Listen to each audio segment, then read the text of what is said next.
C'est une grande semaine qui commencera lundi pour les couturiers et aussi pour les mannequins. Les collections débutent et elles sont de plus en plus nombreuses année après année. Aujourd'hui, ils sont 26, les couturiers, à nous présenter leur dernière création. 3000 robes qui seront examinées sur toutes les coutures par environ 1 millier d'acheteurs venus du monde entier.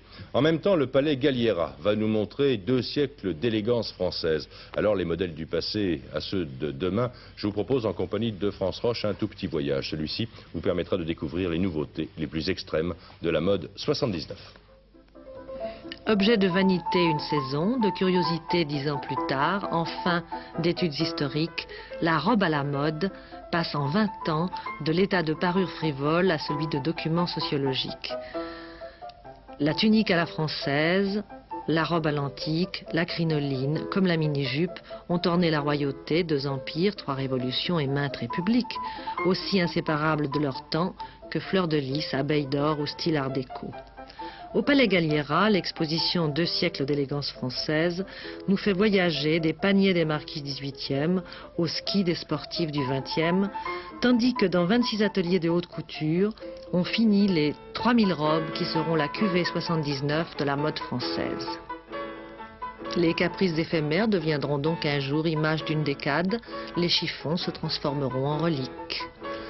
Mais quels vêtements atterriront un jour au musée de l'an 2000 ? Ces pantalons étranges de Schiaparelli Lepage qui tiennent du futal de grand-papa à la culotte du zouave ?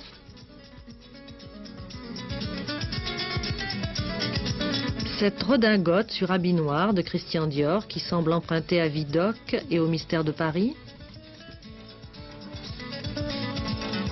Ou cette sultane 1925, toujours Dior, mais aérodynamique, sortie d'un ballet russe.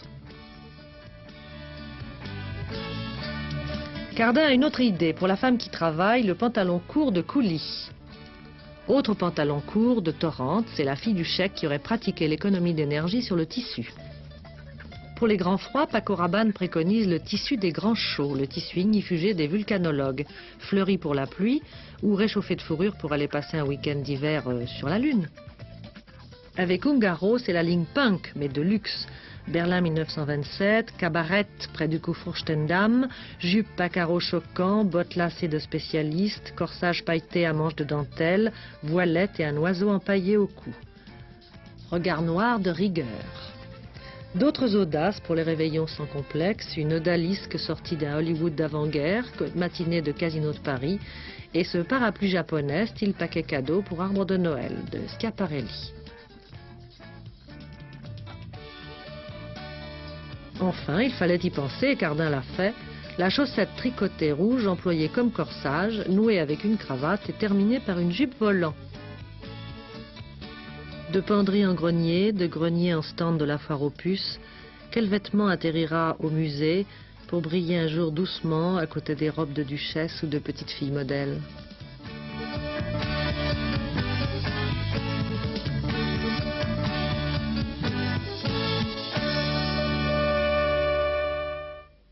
Ouais, on peut effectivement se poser la question. Demain, nous découvrirons peut-être les secrets de la mode sage, celles que nous verrons dans la rue l'an prochain plutôt. Voilà, cette édition est maintenant terminée.